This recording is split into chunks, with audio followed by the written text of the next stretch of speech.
खुलुमबाय लोगोफोर, नोंथांमोनखौ बड' इनफ' पइन्ट चेनेलाव आरो फिन खेबसेबाव बयखौबो बरायनाय बावहरग्रोनाय जाबाय।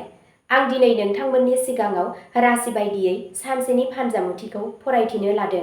आसा खालामो नोंथांमोना भिडिअखौ नायना मोजां मोनगोन।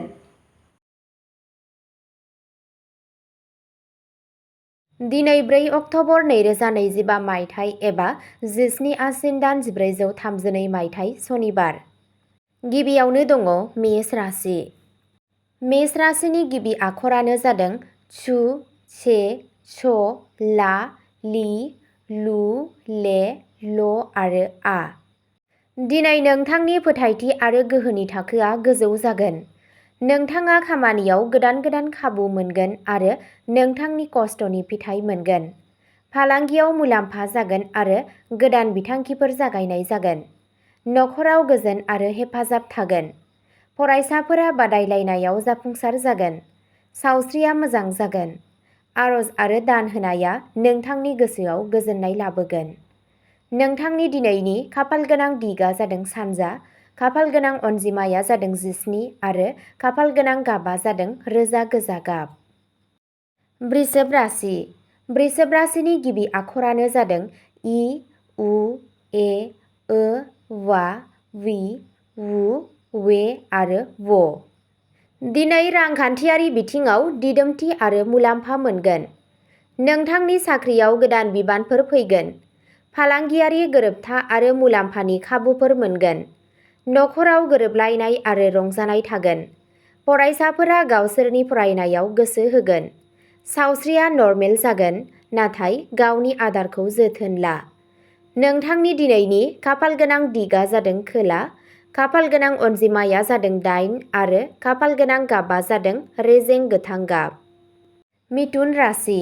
मिथुन राशिनि गिबि आखरानो जादों खा, कि, कु, घ, द, छ, खे, क आरो हा। दिनै नोंथांनि थिरांथा आरो सानस्रिफोरा बाख्नायजागोन।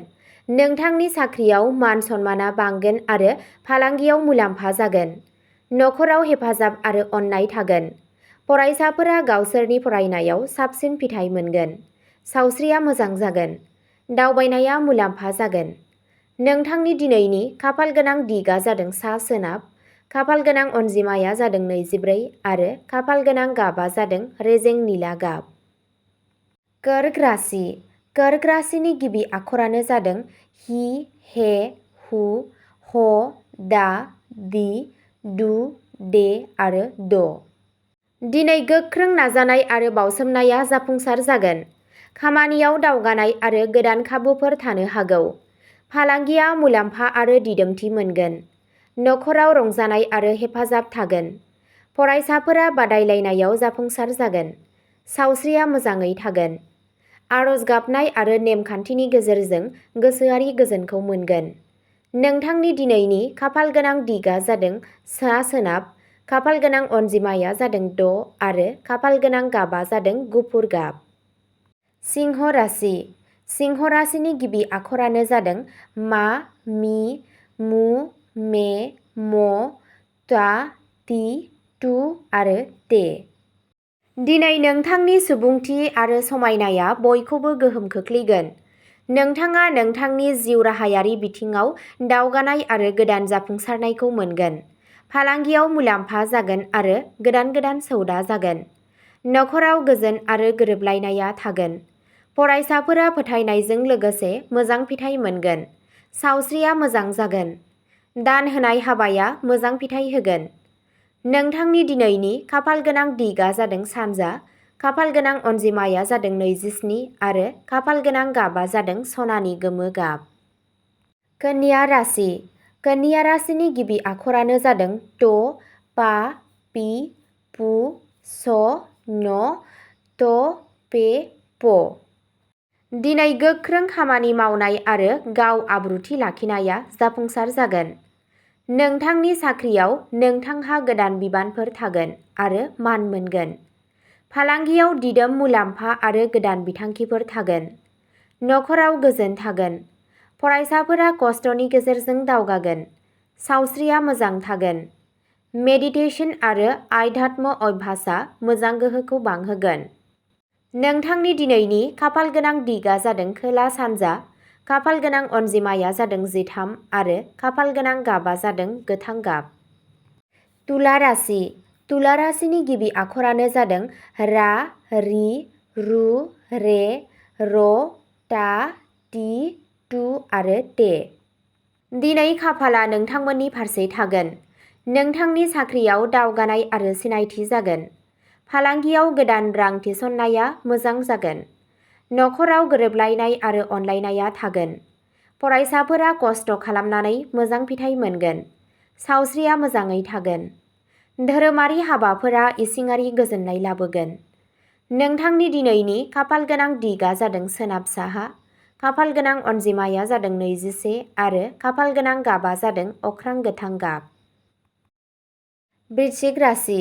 वृश्चिक राशिनि गिबि आखरानो जादों ट, ना, नि, नु, ने, न, या, इ आरो यु। दिनै नोंथांनि नाजानाया फिथाइ मोनगोन। नोंथाङा नोंथांनि साख्रियाव जौगाथाय आरो मान मोनगोन।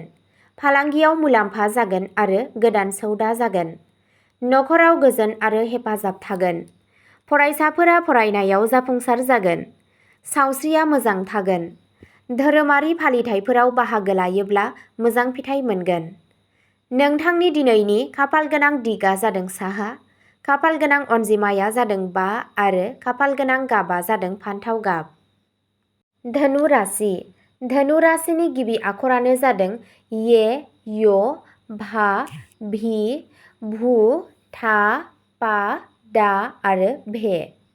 दिनै जाफुंसारनायफोरा सोराङाव फैगोन। नोंथांनि साख्रियाव जाफुंसारनाय आरो दावगानाय जागोन। फालांगिया दिदोमथि आरो मुलाम्फाखौ नुनो मोनगोन। नखराव अननाय आरो हेफाजाब थागोन। फरायसाफोरा बादायलायनायाव जाफुंसार जागोन। सावस्रिया मोजां जागोन।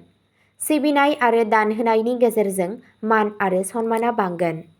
नोंथांनि दिनैनि खाफाल गोनां दिगा जादों खोला सोनाब, खाफाल गोनां अनजिमाया जादों 9 आरो खाफाल गोनां गाबा जादों गलापि गाब। मकर राशि। मकर राशिनि गिबि आखरानो जादों भ, जा, कि, कु, के, क, गा आरो गि। दिनै गोब्राब नाजानाया जाफुंसार जागोन। नोंथांनि साख्रियाव गोदान बिबान आरो मान मोनगोन। फालांगियाव मुलाम्फा आरो दिदोमथि थागोन। नखराव गोजोन थागोन। फरायसाफोरा गावसोरनि फरायनायाव साबसिन दिन्थिफुंगोन। सावस्रिया मोजां थागोन। खुलुमनाय आरो आरज गाबहरनाया इसिङारि गोहो होगोन। नोंथांनि दिनैनि खाफाल गोनां दिगा जादों सानजा खोला, खाफाल गोनां अनजिमाया जादों 15 आरो खाफाल गोनां गाबा जादों सिलभार हाथफ्ला गाब। कुम्भ राशि। कुम्भ राशिनि गिबि आखरानो जादों गु, गे, ग, स, सि, सु, से आरो दा। दिनै नोंथांनि साननायफोर आरो बिथांखिफोरा जाफुंसारगोन। नोंथांनि साख्रियाव मान सन्मान आरो दावगानाय थागोन। फालांगियाव गोदान मोनफुंनाय फैगोन। नखराव गोजोन थागोन। फरायसाफोरा फरायनायाव जाफुंसार जागोन। सावस्रिया मोजां थागोन। धोरोमारि हाबाफोरनिफ्राय नोंथाङा गावजों गाव गोजोननाय मोनगोन। नोंथांनि दिनैनि खाफाल गोनां दिगा जादों सा सानजा, खाफाल गोनां अनजिमाया जादों 26 आरो खाफाल गोनां गाबा जादों रेजें गोथां गाब। मीन राशि। मीन राशिनि गिबि आखरानो जादों दि, दु, ट, झ, दे, द, चा आरो ची। दिनैनि साना नोंथांनि थाखाय जुनिया जागोन। नोंथाङा खामानियाव जौगाहोनाय आरो बाख्नायनाय मोनगोन। फालांगियाव मुलाम्फा आरो गोदान खाबु मोनगोन। नखराव अननाय आरो हेफाजाब थागोन। फरायसाफोरा खस्थ' खालामनानै मोजां फिथाइ मोनगोन। सावस्रिया मोजां जागोन। आरज आरो ध्यानआ नोंथांखौ इसिङारि बोलो होगोन। नोंथांनि दिनैनि खाफाल गोनां दिगा जादों सोनाब, खाफाल गोनां अनजिमाया जादों 17 आरो खाफाल गोनां गाबा जादों रेजें गोमो गाब। अब्ला दिनैनि राशि फरायथिनाया एसेनोसै। गोजोन्थों।